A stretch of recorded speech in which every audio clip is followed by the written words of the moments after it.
Okay, I'm live. The first recording messed up. So my name is Michael Randolph, and I'm here tonight for two reasons.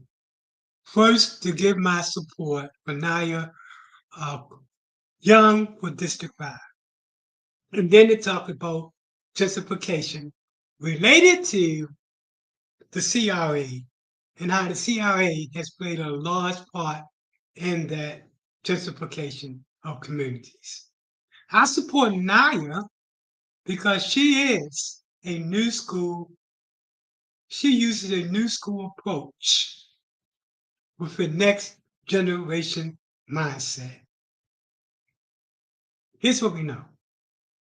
We have to create a new playbook.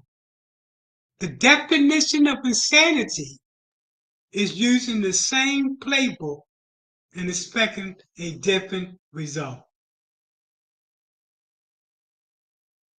So let's look at what's at stake, the young population. And this is for East Tampa, and it also reflects the same for Silver Spring. The population is spread out, with a significant portion being younger than 35. Approximately 31% of the population is under 18 years of age. 22% of the population is between the age of 18 and 34. It is a new day and a new opportunity. And let me speak to the young. Let me speak to the population that I roll with, because we have the same mindset in terms of a new school and next generation approach. You can actually change this election. You can put in office someone that reflects your view, your demographics. Using an old playbook, it's not working. If we don't approach this from a new school, next generation approach, then we're doing the same old thing and we're expecting a different result. I work with Generation Z all over the nation in terms of what I do as a trainer for nonprofits and people in general. And one thing I get consistently from this population is they are a new school, next generation thinker. We need to create a new playbook. But this can't be done. And I'm speaking now to those who are between the ages of 18 and 34 and 35. If you don't come out to vote, you get the same old, same old. You got an opportunity now to change the narrative, to create a new playbook.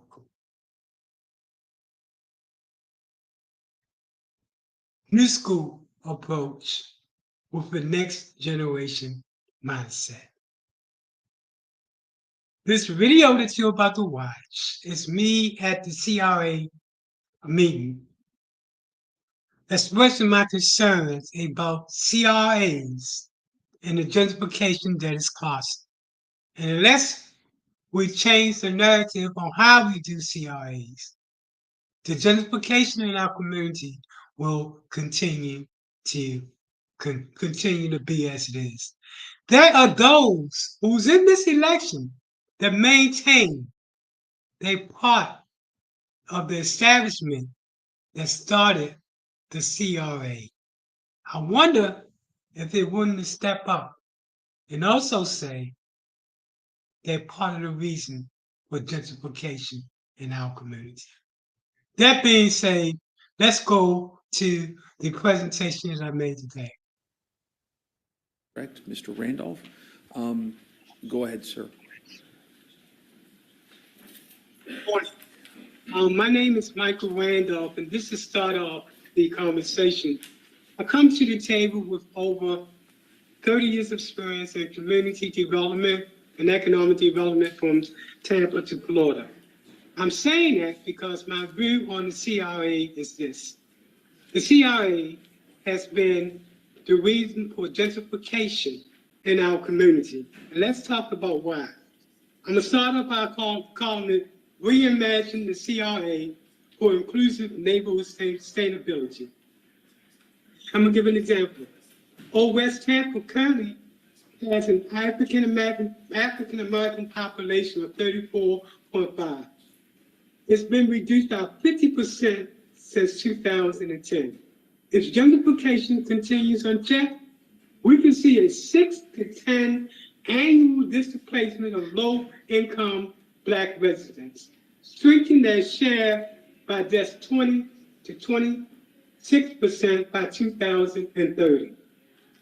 The problem.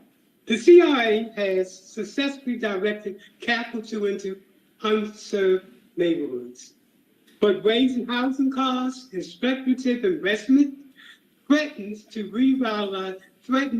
revitalization, turning into exclusion.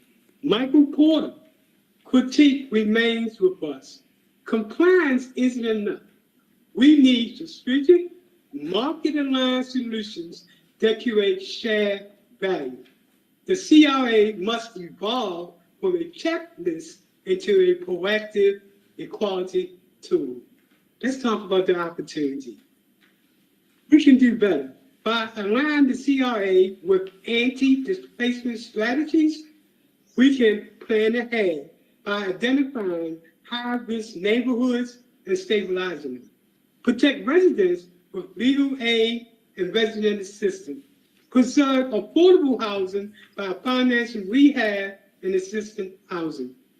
Produce new units through nonprofits and land trust partnership. Cities like Seattle and Portland use data-driven risk assessments to guide investment. We should integrate these insights into the CRA to ensure our efforts are inclusive and impactful. Thank you. So that was the presentation that I gave today to the City Council. I can't overemphasize the urgent need for the young to come out and represent. We need to relook at those strategies that are supposed to be used to transform poor communities from the bottom up. We need to relook at the opportunity zone, the community benefit agreement, the CRA, and all those other strategies that are supposed to be used to transform our neighborhoods. Here's what we know. The old book has failed us. We need a new book, a new school, a next generation approach. And Naya Young represents that. She is both a creative and critical thinker. And she understands that you have to think out of the box in order to take us to the next level. Over the next weeks, you're going to come to know her more and more in her thinking on the level that she's thinking. A new school, next generation approach. Let me plead again to those who are between the ages of 18 to 35. You can shake everything up. See, it's your time. But time doesn't come unless you actively participate. Bring a friend. Go out and vote. And let's bring Nina Young into the city council so she can make the changes necessary through the eyes of the gifted and the young. It's your opportunity. And unlike any other time before, this is critical. So again, I'm appealing to the age of 18 to 35. My generation of folks, not in terms of my age, but my thinking. I rock more with the young generation than I do with the older generation because they still thinking old school. This is new school, a next generation. I can't overemphasize. If you're 18 to 35, you can change this election. All of the money is going to be going to old school, the old way, to keep it the same, the status quo. It's up to you to change the narrative. Go out and vote. Not only in this election, but at the election. Not only that, as I tell you all the time when I'm talking to young folks, participate in the process by running for office to change the narrative. The problem with the current leadership is that they're using the same playbook and they're expecting a different outcome. You know what the definition of insanity is? To continue to do the same and expect a different outcome. Lena Young is going to be that voice on the city council that's looking at it from a young perspective with the guidance of the older as her advisor.